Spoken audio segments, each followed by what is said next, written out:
Charismatic. Halló öllu saman. Hlýjar kveðjur til ykkar allra. Við erum afar glöð að vera aftur með ykkur í nýjum þætti. Hjá Charismatic vinnum við allan sólarhringinn að því að skapa efni sem er raunverulega gagnlegt fyrir ykkur. Yfir 50 manns leggja sitt af mörkum á nákvæmni og alúð í gegnum netrásanna okkar, svo þið fáið bestu mögulega upplifun. Ef þið hafið damnað þessu efni, vinsamlega deilið myndbandinu með öðrum. Þessi litla aðgerð hjálpar þættinum að ná til fleiri og gefur okkur orkuna til að halda fram enn sterkari og betri. Eigum við að byrja? Gerum þetta. Komið í sæl og velkomin oftir. Í dag ætlum við að kafa ofan í efni sem er, bæði flókið og kannski óþægilega kunnulegt. Falin öfund sem birtist sem vinátta. Við ætlum að skoða hvernig þessi tilfinning getur falið sig á bakvið spurningar sem hljóma alveg sakleyslega. Nákvæmlega. Og við erum að byggja þetta á nokkurum nýlegum sálfræðigreinum sem skoða einmitt þessar svona lúmsku birtingarmyndir. Og markmiðið er ekki að gera fólk tortryggið, er það? Nei, alls ekki. Það er frekar að gefa okkur betri verkfæri til að skilja þessi flóknu mannilegu samskipti. Sérstaklega þegar velgengi og persónlegu vöxtur eiga í hlut. Einmitt. Þetta snýst að öðlast meiri skýrleika, ekki meiri tortryggni.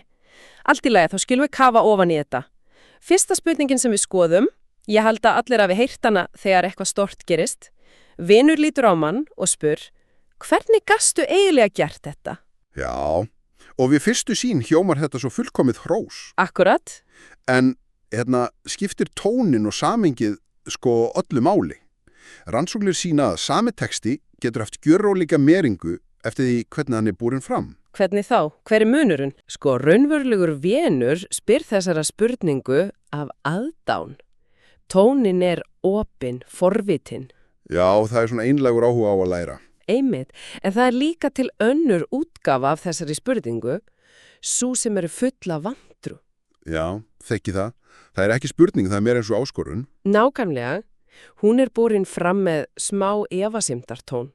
Kannski er annar í augabrúninni lyft eða það kemur stutt næstu ómerkjanleg pása eftir orðinu þú. Þannig að spurningin er ekki hvaða skref tókstu, heldur hvernig gatt þú af öllum nátt þessu? Akkurat.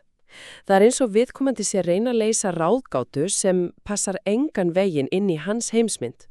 Þetta snýst þá ekki að skilja árangurinn, heldur að afsanna hann. Að leitaði einhverju sprungu í frásókninni? Já, þeir að leitu sönunar gögnum fyrir einhverju öðru en vinnunum hans og hæfileikum. Eins og kannski ótrúlegri heppni eða klíkuskap eða einhverju óheiðarlegri flýtileið. Hvað sem getur gert lítið úr afreikinu og leyft þeim að hugsa, já, það var þess vegna. Þetta var ekki verðskuldað. Og það róar þeirra eigin óöryggi. Emmitt. Þetta þekkir maður. Þegar maður byrjar að lýsa öllum vökunóttunum og erfiðinu, þá verður oft þögn. Áhugin verðist bara hverfa. Já, því það er ekki svari sem þau völdu heyra. Þau þagna þegar þú nefnir erfiðisfinnu. En prófaði að segja, ég var bara ótrúlega heppin. Þá sér maður ofta létti í svipnum. Já, og þau kinka kolli af ákafa. Orðið heppni afvopnar árangurinn.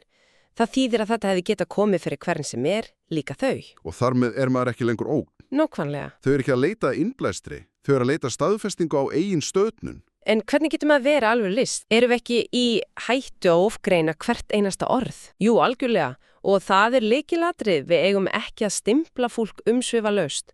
Munurinn liggur oft í framhaldinu. Ok, sá sem spyr af einlægni mun spyrja fleiri spurningar.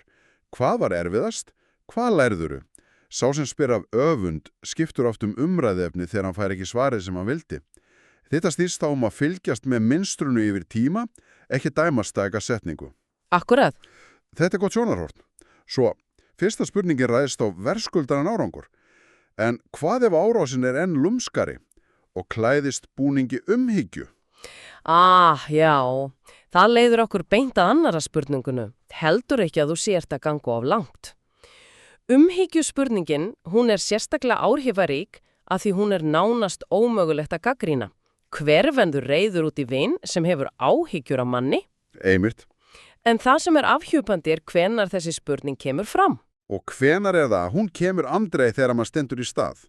Enginn segir heldur ekki að þú sért að horfa of mikið Netflix. Nei, eða ertu ekki að sóa hæfileikum þínum of mikið? Nákvæmlega. Spurningin birtist eingöngu þegar viðkomandi að vaksa hratt, þegar hann að breyta forgangsröðun, vinna markvisst og ögra þægindaramma þegar sem í kringum hann. Þannig að þetta ekki áhyggjuöfnum kuldnun heldur viðbragð við vexti sem gerur aðra óþægilega. Þetta í raun beiðni í dúlagerfi ráleggingar. Raunverulega þýðing spurningin oft, hægðu á þér. Þinn vöxtur minni mig á mitt eigið aðgerðaleysi og það óþægilegt. Vá! Fyrri útgáfan af þér, svo sem var fyrirsjáanleg, var ekki ógnandi. Nýja, metnaðarfulla útgáfan neyði þau til að horfast í augu við eigin val. En aftur, vinur geti haft raunverulegar áhyggjur. Hvar liggja mörkin? Mörkin liggja í lausninni sem gefin í skín. Raunverulegur vinur myndu segja eitthvað á þessa leið. Vá, þú ert að leggja ótrúlega hart að þér. Myndu bara fíla þig líka. Já, fókusin á stuðning og sjálfsrækt. Einmitt. En öfundsjúkur vinur gefur í skín að vandamáli sé metnaðurinn sjálfur. Lausnin sem hann stingur upp á ekki fylgdu þig heldur hættu. Hann vill að maður sé fyrirsjáanlegur, ekki valdamikil. Akkurat. Hann vill að þú sért aðgengilegur fyrir hann, ekki á uppleið fyrir þig. Takk fyrir að vera með okkur hingað til. Ef þetta var gagnlegt fyrir ykkur, sendið það núna til einna mannesku. Ein deiling, ein og sér hvetur teimið okkar verulega. Þetta skýr greinamunur. Förum nú yfir í þá spurningu sem sumir telja þá hættulegustu. Hún stutt, en hún ræst beint á sjálfsmyndina. Af hverju ertu svona breyttur? Hún svo hættuleg af því að hún hönnuð til að virkja okkar innri gaggrínanda. Og vekja sektukennd. Já. Hún færði samstundis til að efast sjálfa þig. Ég orðin hrókafullur? Ég búin að gleyma vinum mínum? Ég orðin verri manneskja? Einmilt. En ef við þýðum þessa spurningu yfir á tungamál óeríkisins, þá merkingin allt önnur. Og hver sú þýðing? Af hverju passar þú ekki lengur í kassan sem ég hafði búið til fyrir þig? Það sem margir gleyma að persónulegur vöxtur líður næstum alltaf eins og svik í augum þeirra sem högnuðust á fyrri takmarkunum hans. Þetta sterk setning. Þeirra sem högnuðust á fyrri takmarkunum þínum. Hvað átt við með því? Hugsaðu það. Kannski varstu sá sem alltaf sagði já. Sá sem var alltaf til taks. Sá sem hlustaði endalaust á vandamál annara. Akkurat. En setja aldrei eigin þarfir í forgang. Þegar þú byrjar að vaksa, þá byrjar ofta að setja mörk. Þú segir nei oftar. Þú verndar þinn tíma. Fyrir mann sjálfan þetta heilbrigður þroski. Já, en fyrir þann sem var vanur að fá ótakmarkaðan aðgang að þér, þá þetta breyting til hins verra. Þú hefur breyst úr því að vera auðlind fyrir þau í að vera manneskja fyrir þig. Og spurningilega tilraun til að snúa klukkunni tilbaka með sektarkennd. Einmitt. Markmiðir að þú biðjist afsökunar á framförum þínum. Að þú segir, nei, ég hef ekkert breyst og rennir þér aftur niður á þeirra plan. Því ef maður viðurkennir að maður hafi breyst til hins betra. Þá neyðast þau til að horfast í augu að þau hafa staðið í stað. Og það sáskækafullur sannleikur. Greinarna sem við skoðum nefni líka einskonar bónusviðvörunarmerki, spurningu sem sérstaklega áhjúpandi. Já, og hún einstaklega lúmsk. Ertu vissum að sumir víni þínir öfundið herki og af hverju hún svona sérstak? Hún heillandi vegna sálfræðilega fyrirbærisins sem kallast framvörpun. Framvörpun. Getur þú útskýrt það einfaldlega? Sko, framvörpun varnarmekanismi þar sem við tökum óásettanlega tilfinningu innra með okkur eins og öfund og eignum hana öðrum. Það auðveldar að segja, Jón öfundsjúkur en að viðurkenna ég öfundsjúkur. Nákvæmlega.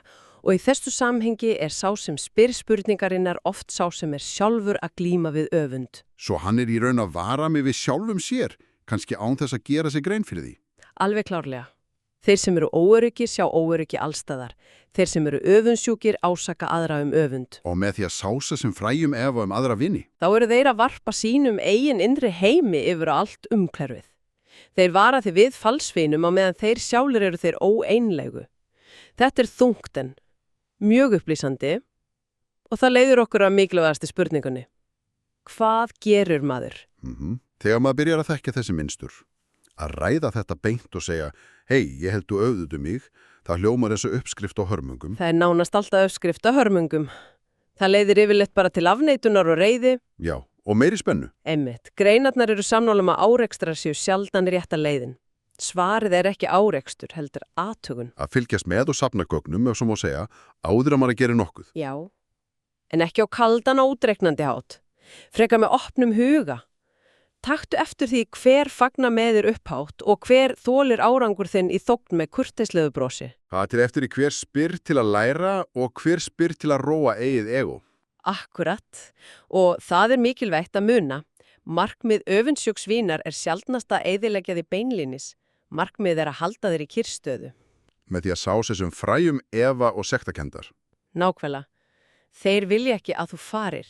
Þeir vilja hafa þig nógu nálægt til að bera sér saman við þig, en ekki svo langt á undan að samanburðurinn verði of sársaukafullur. Þeir skemma ekki fyrir manni, þeir fá mann til að skemma fyrir sér sjálfum. Já, og lykilatriðið er því ekki að hefja rifrildi, heldur að skapa það sem er kallað tilfinningaleg fjarlægði. Tilfinningaleg fjarlægði, hvað felst í því, hvernig lítur það út í reynd? Það þýðir að þú hættir að deila stærstu sigrunum þínum og viðkvæmustu draumum þínum með þessum einstaklingi. Þú leitar ekki lengur eftir staðfestingu frá honum. Maður verndar drifkraftin og sjálfströstil. Einmitt. Þetta snýst ekki hefnd eða kulda. Þetta snýst að vernda þína eigin orku. Þú getur enn verið vinjanlegur, en þú gefur þeim ekki lengur aðganga innsta kjarna metnaðarsjums. Svo til að draga þetta allt saman. Kjarnin er kannski sá að maður þarf ekki alltaf skilning frá þeim sem verðast staðráðnir í að miskila vakstmanns. Já, að vaksa er ekki sveik, heldur sönnun þess að eitthvað innra með manni hefur ákveð að lifa af fullum krafti. Það er nákvæmlega kjarni málsins. Og kannski getum við endað á einni loka umhugsun. Já, endilega. Sú hugmynd er að raunverulega prófaraunin á vinnáttu sé ekki alltaf hver stendur með manni þegar illa gengur. Margir geta það. Af því þá er maður í viðkvæmri stöðu sem ógnar þeim ekki. Einmitt. Raunverulega prófaraunin er hver getur verið hreinskilinn og glaðst með þér af öllu hjarta á nokkra öfundar þegar þú verður óstöfandi. Þegar maður kemst hærra upp minkar hópurinn sem klappar raunverulega fyrir manni. Já. Og sú tilfinning er ekki endilega einmannileiki, hún er hæð. Takk fyrir að vera með okkur til enda. Ef þessi þáttur hjálpaði okkur, endilega setið like, skilji eftir stutt athugasemd og deilið honum með einhverjum sem gæti haft ánægja honum. Hver deiling hjálpar fleirum að finna okkur og ekki gleyma að vera áfram áskrifandi að Karismatík. Það besta er enn framundan. Sjáumst í næsta þætti, haldið áfram að vera Karismatík. Karismatik.